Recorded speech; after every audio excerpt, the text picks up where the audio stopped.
आओ झुक के सलाम करें जिनके हिस्से में मुकाम आता है। खुशनसीब होते हैं वो लोग जिनका खून वतन के काम आता है।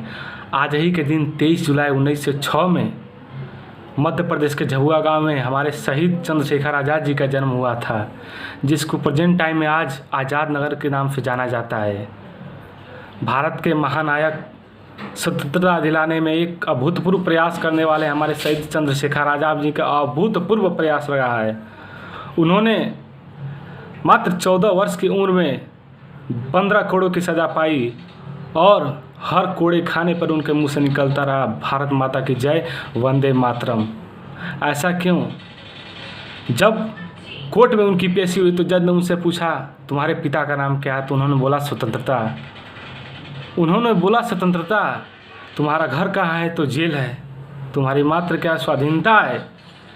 इसी से अनुमान लगा लेना चाहिए कि वीर पैदा भी होते हैं और खुद अपने दम पर बने भी होते हैं।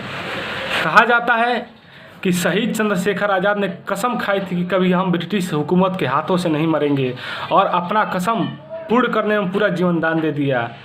हम आपको बता देना चाहते हैं कि क्रांतिकारी अपने खून में उबाल लेके खुद पैदा होते हैं और खुद क्रांतिकारी बनते हैं। उन्हें किसी बात की ज़रूरत नहीं होती और किसी के साथ की ज़रूरत नहीं होती है।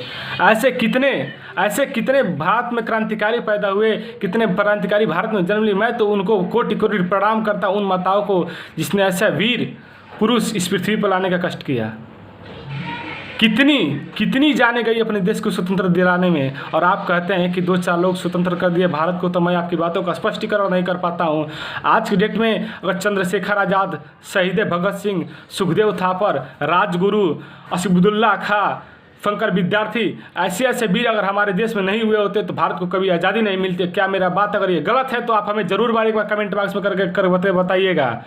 मेरी आज आँखें और क्रोध में हैं, लाल हो रही हैं, तो बस इन्हीं की कारण लाल हो रही हैं कि आज भी हमारे देश में कुछ ऐसे गद्दार छिप के बैठे हैं जो पूर्ण रूप से भारत को स्वतंत्र करने में भागीदारी नहीं निभा रहे हैं। और आप कहते हैं कि हमारे देश के लिए क्या किए। अरे पूछिए उन वीरों से, पूछिए उन भाइयों से, पूछिए उन बहनों से, पूछिए उन माताओं से, पूछिए उस पिता से कि क्या गुजरी होगी उस पिताजी पे जब पता चला होगा कि आपका भाई, आपका बेटा, आपका बड़ा भाई शहीद हो गया देश की आज़ादी में, तो क्या गुजरा होगा। उस माँ पे क्या गुजरी होगी जिस माँ को अपने बेटे का इंतज़ार शाम तक होता होगा और बेटे को पता चले कि माँ इंतज़ार कर रही है और लास्ट में माँ को ये खुद पता चले कि आपका बेटा शहीद हो गया है। क्या गुजरती होगी उस माँ पे, क्या गुजरती है उस बहन पे, क्या गुजरता होगा उस भाई पे, क्या गुजरता होगा उस परिवार पे, या फिर क्या गुजरता होगा उस देश पे। धरती माँ इतनी बार रोई थी कि पूरा धरती लहूलुहान हो गया था, लेकिन हमारे वीर आज तक भी अपना खून का कतरा बहा दिया। लेकिन देश की अगर बात आती है तो हम लोग शान से अपना सर कटवा सकते हैं लेकिन झुकवा नहीं सकते हैं। हम सलाम करते हैं तमाम उन अपने बड़े भाइयों को जो इंडियन आर्मी, जो अपने देश पे सीमा पर हरी रूप पे खड़े होकर हमारे देश की सुरक्षा कर रहे हैं। मैंने कोटि कोटि प्रणाम करना चाहता हूँ कि आपके चलते आज हम सुरक्षित हैं, एक चैन की नींद लेते हैं, सोते हैं तो बस आपके चलते सोते हैं। अगर मुझे 100 जन्म मिले और स्वतंत्रता होना पड़े, स्वतंत्र के लिए मुझे अपनी जान देना पड़े, प्राणों का बलिदान देना पड़े, तो मैं सबसे आगे चलकर कहूँगा भारत माता की जय। जय हिंद, जय भारत। मैं आपको बता देना चाहता हूं कि शहीद चंद्रशेखर आज़ाद ने कसम खाई थी और उसने पूरा किया।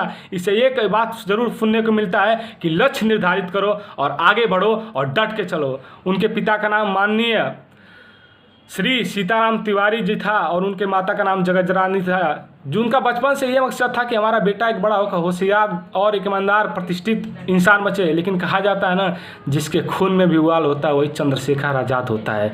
जय हिंद, जय भारत। वीडियो अच्छा लगा तो जरूर एक बार शेयर कीजिएगा।